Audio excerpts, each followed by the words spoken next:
الحمد لله رب العالمين والصلاة والسلام على سيد الأنبياء والمرسلين وعلى آله الطيبين الطاهرين وأصحابه الأكرمين أجمعين أما بعد السلام علیکم ورحمۃ اللہ وبرکاتہ۔ معزز سامعین، اللہ رب العزت نے خیر اور شر ہر دو کو اللہ ہی نے پیدا فرمایا ہے۔ یہ اللہ کی مشیت سے ہیں۔ الخیر والشر بمشیت اللہ، تقدیر کا خیر و شر ہو یا دیگر امور کا خیر اور شر بھی اللہ ہی کی جانب سے پیدا کیے ہوئے ہیں۔ چنانچہ جب اللہ رب العزت کی بارگاہ سے شیطان راندہ گیا، مردود ہو گیا، دھتکارا گیا، تو شیطان نے اللہ رب العزت کی بارگاہ میں عرض کی کہ پروردگار، تو نے آدم کی خاطر مجھے دھتکار دیا اور تیری بارگاہ سے مجھے راندہ کر دیا گیا، تو اولاد آدم پر تم مجھ کو غلبہ عطا فرما۔ آدم کی وجہ سے مجھے جنت سے نکالا گیا ہے، عزت کے مقام سے نکالا گیا ہے، تو مجھے اولاد آدم پر غلبہ عطا فرما، قدرت عطا فرما۔ تو پروردگار عالم ارشاد فرماتے ہیں کہ اے ابلیس، تجھ کو ہم نے آدم کی تمام اولاد پر غلبہ اور قدرت عطا کر دی ہے، سوائے انبیاء کرام کے جو میرے نبی اور رسول ہوں گے، وہ معصوم ہوں گے، ان پر تیرا کوئی غلبہ یا قدرت نہیں چل سکے گی۔ تو ابلیس نے عرض کی کہ پروردگار، مجھے مزید غلبہ اور قدرت عطا فرما۔ تو پروردگار عالم نے ارشاد فرمایا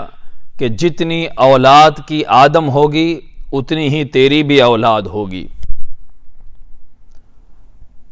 ابلیس نے پھر اللہ کی بارگاہ میں کہا، مزید مجھے غلبہ اور قدرت عطا فرما۔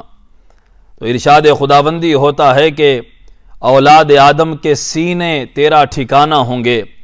تو خون کی طرح ان میں پھرے گا۔ ابلیس نے کہا، مزید قوت عطا فرما۔ تو ارشاد ہوا اللہ کی طرف سے کہ تو اپنے سواروں اور پیدل کے لشکر کے ساتھ اولاد آدم پر چڑھائی کرے گا اور انہیں حرام کاموں میں مبتلا کرے گا اور حرام کمائی پر ان کو تو آمادہ کرے گا۔ انہیں حیض کے ایام میں، ناپاکی کے ایام میں مجامعت کی طرف، جماع کی طرف رغبت پیدا کر کے حرام اولاد پیدا کرنے میں ملوث کرنا اور حرام کاموں کے ذرائع پیدا کرنا، ان کے بچوں کے نام مشرکانہ رکھوانا، جیسے عبداللات، عبدالعزیٰ جو بتوں کے نام تھے، ایسے مشرکانہ نام رکھوانا اور ان سے باطل ادیان پیش کر کے برے کاموں کے ذریعے ان کو گمراہ کرنا، ان سے جھوٹے وعدے کرنا اور تسلی دینا کہ یہ بت بخشوا دے گا، یہ بت بخشوا دے گا، اور اپنے باپ دادا کی کرامتوں پر فخر اور بھروسہ کرتے ہوئے لمبی لمبی امیدوں میں مبتلا کر دینا اور توبہ کرنے میں تاخیر کروانا، یہ سب تیرے ہتھیار ہوں گے، یہ تجھ کو اختیار دیا جاتا ہے۔ اللہ کی بارگاہ سے شیطان کو یہ چیزیں عطا کی گئی، اس نے اولاد آدم پر غلبہ اور قدرت مانگا تاکہ انسان کو گمراہ کرے، انسان کو حرام چیزوں میں مبتلا کرے اور انسان کو دوزخ کی طرف لے جانے کے لیے اللہ کی بارگاہ سے دھتکارے جانے کے بعد اس نے یہ پاورز مانگے، مزید قوت مانگی، تو پروردگار نے اس کو یہ قوتیں عطا فرمائی اور اس کو بیان بھی کر دیا گیا تاکہ انسانیت اس سے ڈرے اور اس کے حربوں سے بچے۔ وہ کون سی چیزیں تھیں اس کو ہم پھر ایک مرتبہ ذکر کرتے ہیں۔ اس نے جب اللہ رب العزت سے اولاد آدم پر غلبہ اور قدرت مانگی تو رب کریم نے فرمایا کہ انبیاء اور رسولوں کے سوا ساری اولاد آدم پر تجھے غلبہ اور قدرت عطا کی جاتی ہے۔ ایک عام انسان کی بنسبت اس کو پاورز زیادہ دے دیے گئے، وہ اپنے لشکر کے ساتھ وہ انسان کو گمراہ کرنے کے لیے ہر زمانے میں مستعد رہتا ہے۔ ان الشیطان لکم عدو مبین۔ پھر جب اس نے مزید قوت مانگی اللہ سے، غلبہ مزید مانگا، مزید ڈومینیشن اس نے مانگا، تو رب کریم کا ارشاد ہوا کہ اولاد کی جتنی اولاد آدم جتنی ہوگی، حضرت آدم کی جتنی اولاد ہوگی اتنی ہی تیری بھی اولاد ہوگی۔ تو نسل انسانی کو بھٹکانے کے لیے نسل شیطانی لگی ہوئی ہے ان کاموں میں کہ مسلسل انسان کو گمراہ کرنے کے لیے وہ کوشاں رہتی ہے، اس کی ذریت اور اس کی اولاد، اور ہمہ وقت انسان کو بربادی کی طرف لے جانے کے لیے وہ کاموں میں لگی رہتی ہے۔ تو جتنی اولاد آدم ہے اتنی ہی شیطان کی بھی اولاد ہے جو انسان کو گمراہ کرنے میں لگی ہے۔ تیسری چیز جو اللہ رب العزت نے اس نے مانگی، مزید غلبہ عطا فرما، تو ارشاد ہوا کہ انسانوں کے سینے تیرا ٹھکانہ ہوں گے، انسانوں کے سینوں میں اس کا بسیرا رہتا ہے، اور ارشاد فرمایا اللہ نے کہ خون کی طرح تو ان میں پھرے گا۔ تو جس طرح ہماری رگوں میں، ہماری رگ رگ میں جو خون بہ رہا ہے، اسی طرح ابلیس بھی ہمارے جسموں میں سرایت کیے ہوئے ہوتا ہے۔ اب ایسے دشمن سے بچنا کوئی آسان بات نہیں ہے، ایسے دشمن سے بچنا کوئی آسان بات نہیں ہے، یہ بہت کٹھن مرحلہ ہے، بہت مشکل معاملہ ہے۔ اللہ کے فضل، اس کے کرم، اس سے استعاذہ کے بغیر بندے کو شیطان سے خلاصی پانا، شیطان کے حربوں سے بچنا ایک انسان کے لیے ناممکن ہے۔ اللہ کی مدد کے بغیر کوئی شیطان سے بچ نہیں سکتا، ابلیس سے کوئی اللہ کی پناہ مانگے بغیر کوئی اس کی گمراہیوں سے اپنے دامن کو بچا نہیں سکتا۔ تو اللہ رب العزت نے ارشاد فرمایا کہ انسانوں کے سینے تیرا ٹھکانہ ہوں گے اور ان کے بدن میں خون کی طرح تو پھرے گا۔ اس نے مزید کچھ غلبہ اور قدرت مانگی تو ارشاد ہوا کہ تو اپنے سواروں اور پیدلوں کے ساتھ اولاد آدم پر تو چڑھائی کرے گا، یعنی شہروں کے شہر ہوں، قریوں کے قریے، بستیوں کی بستیوں میں اس کو اجازت دے دی گئی کہ وہ اپنی لشکر کے ساتھ اور اپنی ٹیم کے ساتھ، اپنی آرمی کے ساتھ وہ جس علاقے میں چاہے وہ جا کر چڑھائی کر دے۔ جس طرح ایک کنٹری دوسری کنٹری پر حملہ کر دیتی ہے، وہاں چڑھائی ہو جاتی ہے، تو اسی طرح انسانوں پر بھی ابلیس کا لشکر حملہ آور ہوتا ہے، یہ اس کو چھوٹ دے دی گئی، اور حرام کمائیوں کے ذریعے اس کا لشکر جہاں جاتا ہے حرام کمائی پر لوگوں کو آمادہ کرتا ہے، حرام ذریعے پیدا کر دیتا ہے، حرام کاموں پر، حرام کمائی پر لوگوں کو اس کا لشکر آمادہ کرتا ہے۔ اس کو یہ اجازت دی گئی ہے کہ اپنے سوار اور پیدل لشکر کے ساتھ اولاد آدم پر چڑھائی کر کے ان کو حرام کمائی پر آمادہ کرنا، یہ بھی اس کو پاور دیا گیا ہے، اختیار دیا گیا ہے، چھوٹ دی گئی ہے کہ لوگوں کو جا کر اولاد آدم کو حرام کمائی پر وہ آمادہ کرتے ہیں کہ اس میں کیا قباحت ہے، اتنا تو چلتا ہے، اتنا تو چلتا ہے، یہ تو لے سکتے، یہ تو حلال ہی ہے، یہ حرام کہاں ہے۔ پہلے اس طرح سے وہ حرام اور حلال کی تمیز کے جذبے کو کمزور کرنے لگتا ہے، پھر اس کے بعد وہ حرام اور حلال کی تمیز ہی کو ختم کر دیتا ہے، کیا حلال کیا حرام سب کچھ اپنے لیے جائز سمجھنے لگتا ہے، جو شیطان کے حملے میں آ جاتا ہے اور شیطان کے جال میں پھنس جاتا ہے۔ تو یہ اس کا ایک جال ہے کہ اولاد آدم کو حرام کمائی میں مبتلا کر دینا۔ اور ایک ہتھیار وہ یہ کہ حیض کے دنوں میں، عورت کے ناپاکی کے ایام میں جماع کی رغبت پیدا کرنا، صحبت کی رغبت پیدا کر کے ان دنوں میں حرام اولاد پیدا کرنے میں مرد کو ملوث کروانا۔ تو یہ جان لے کہ ایک مرد ہو کہ عورت ہو، شیطان کا یہ بھی ایک حربہ ہے، یہ بھی ایک ہتھیار ہے کہ ممنوعہ ایام میں، جن دنوں میں اجازت نہیں ہے، ان دنوں میں زنا کی رغبت، ان دنوں میں جماع کی رغبت پیدا کر دیتا ہے۔ ہر دو کے درمیان ہو، چاہے وہ بیوی کے ذریعے سے شوہر کو آمادہ کرتا ہے یا شوہر کے ذریعے سے بیوی کو آمادہ کرتا ہے، کسی بھی ایک صورت میں وہ ان دنوں میں جماع پر آمادہ کر دیتا ہے اور حرام اولاد پیدا کرنے میں ملوث کر دیتا ہے، یہاں آدمی برباد ہو جاتا ہے۔ اسی طرح حرام کاموں کے ذریعے پیدا کرنا، اللہ نے یہ بھی ابلیس کو اختیار دیا ہے، حرام کاموں کے ذریعے پیدا کر دیتا ہے۔ کوئی بھی چیز حرام ہے، جسے دیکھنا حرام ہے، وہ نگاہوں کے سامنے لے کر آ جاتا ہے۔ جو چیز حرام کھانے کی اجازت نہیں ہے، اسے ایسا ذریعہ پیدا کر دیتا ہے کہ وہ آدمی نہ چاہتے ہوئے وہ سامنے آ جاتی ہے۔ وہ ابلیس اس کے سامنے لے عورت کو سنوار کر، جس کے اندر، جس کے دل میں بیماری ہے، مرض ہے خواتین کا، تو اس کو جو اس معاملے میں کمزور تھا، اس کے سامنے کسی خاتون کو سجا کر لا لیتا ہے۔ عورت کے لیے غیر محرم کا، غیر مرد کا دیکھنا حرام ہے، تو اس کے سامنے کسی ایک خوبصورت نوجوان کو کسی خاتون کے سامنے تیار کر کے اس کو لے کر آتا ہے، دونوں کے رغبت پیدا کر دیتا ہے۔ تو وہ حرام میں اس طرح حرام چیزوں کے ذریعے ابلیس پیدا کر دیتا ہے، کھانے کے معاملے میں، لین دین کے معاملات میں ایسا ماحول کریٹ کر دیتا ہے وہ کہ وہ آدمی حرام کام کرنے کو للچانے لگتا ہے۔ تو یہ بھی ماحول پیدا کرنا بھی یہ ابلیس کو اختیار دیا گیا کہ وہ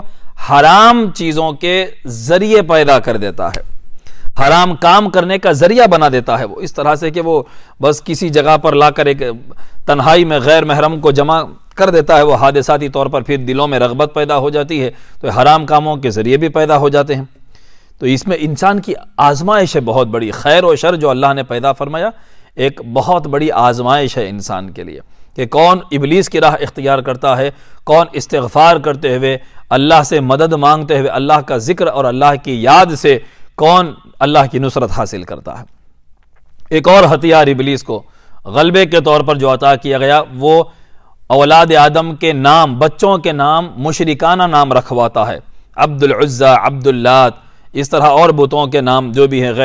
غیر مسلم یا مشرکانہ نام رکھوانا اولاد کے، یہ بھی شیطان کے حربوں میں سے ایک حربہ ہے۔ ہمیں حکم ہے کہ ہم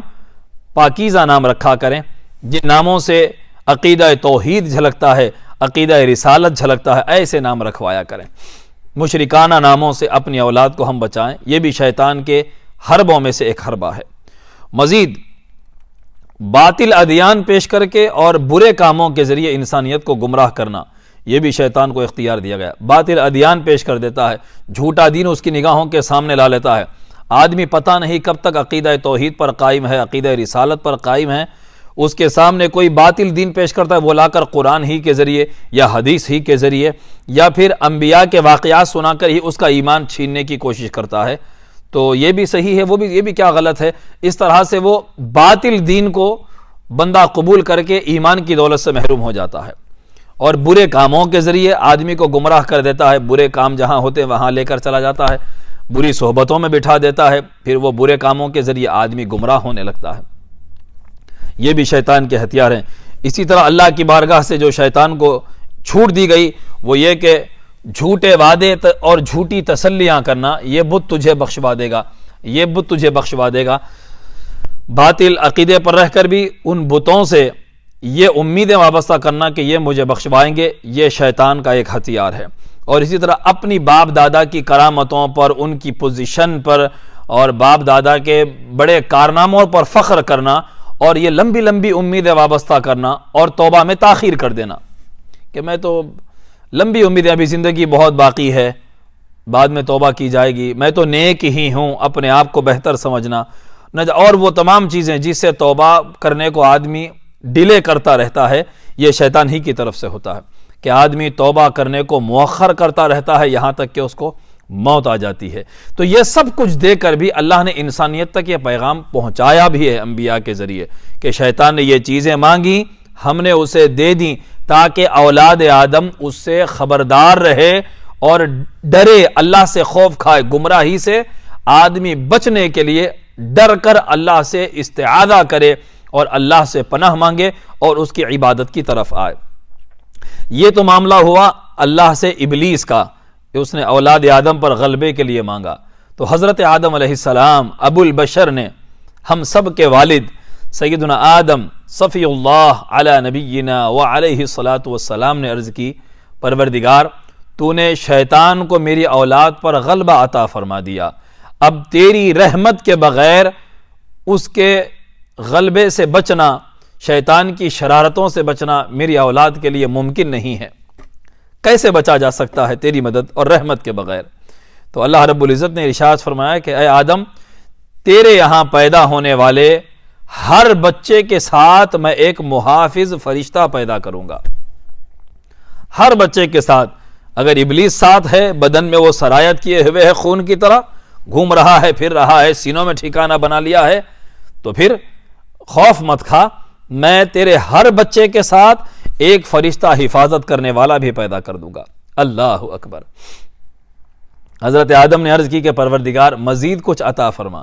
تو اللہ رب العزت نے ارشاد فرمایا کہ اے آدم، آپ کی اولاد کو ایک نیکی کے بدلے ہم دگنا ثواب دیں گے۔ حضرت آدم نے عرض کی کہ پروردگار مزید عطا ہو اور مزید عطا فرما میری اولاد کے لیے۔ اللہ رب العزت نے ارشاد فرمایا کہ اے آدم، آخری دم تک آپ کی اولاد کی توبہ قبول کی جائے گی، زندگی کی آخری گھڑی تک، آخری لمحے تک آپ کی اولاد کی توبہ ہم قبول کریں گے۔ حضرت آدم نے عرض کی کہ پروردگار مزید عطا فرما، تو ارشاد ہوتا ہے کہ اے آدم،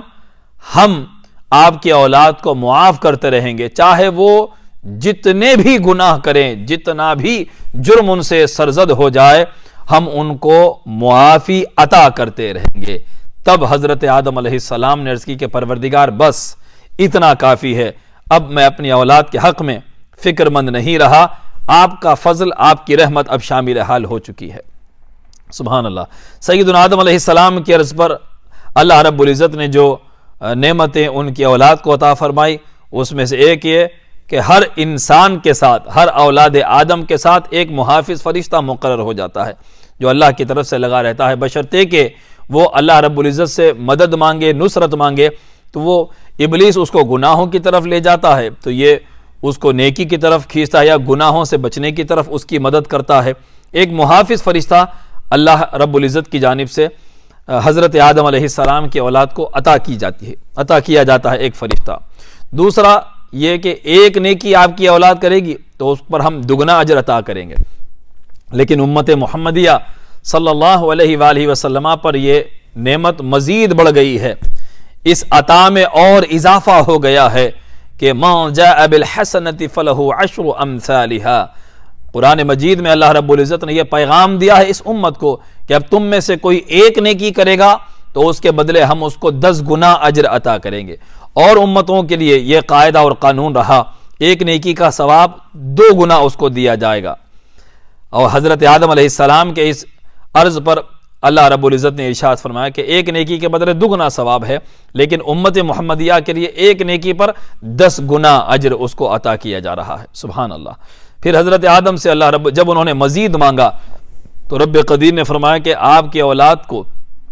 آخری دم تک توبہ جو عطا کی گئی ہے وہ توبہ قبول کی جاتی رہے گی، آخری دم تک ان کو معافی عطا کی جاتی رہے گی۔ زندگی بھر ابلیس کے وہ جال میں پھنسے رہے ہوں گے، لیکن انہوں نے اگر مجھ سے سچی توبہ کر لی اخلاص کے ساتھ تو آخری دم تک ان کی توبہ قبول کی جائے گی۔ پھر مزید کچھ طلب کیا گیا تو ارشاد خداوندی ہوتا ہے کہ ہم ان کو معاف کرتے رہیں گے، وہ بھلے ہی جتنے بھی گناہ کر لیں ان کو بخشش اور معافی عطا کی جائے گی۔ سبحان اللہ۔ تو یہ اللہ رب العزت کا کرم رہا ہے انسانوں پر کہ ابلیس جیسے خطرناک دشمن سے بچنے کے لیے اللہ رب العزت نے ہم کو توبہ کا ہتھیار عطا کیا ہے، اور اپنی بارگاہ سے ایک محافظ فرشتہ بھی عطا کیا ہے۔ تو اسی لیے ہمیں چاہیے کہ ہم اوراد اور جو حفاظتی دعائیں ہیں، آیات ہیں، بطور استعاذہ جو سورے پڑھے جاتے ہیں پناہ طلب کرنے کے، وہ ہم اپنے ورد میں رکھیں، اور ابلیس جیسے خطرناک دشمن سے بچنے کے لیے سب سے بڑی قوت سے ہم مدد طلب کریں اور اس کے حصار میں آ جائیں۔ اللہ تعالی ہمیں ابلیس اور اس کے لشکر سے محفوظ فرمائے، اپنی رحمت اور رحمت للعالمین کا سایہ عطا فرمائے۔ وآخر دعوانا ان الحمد للہ رب العالمین۔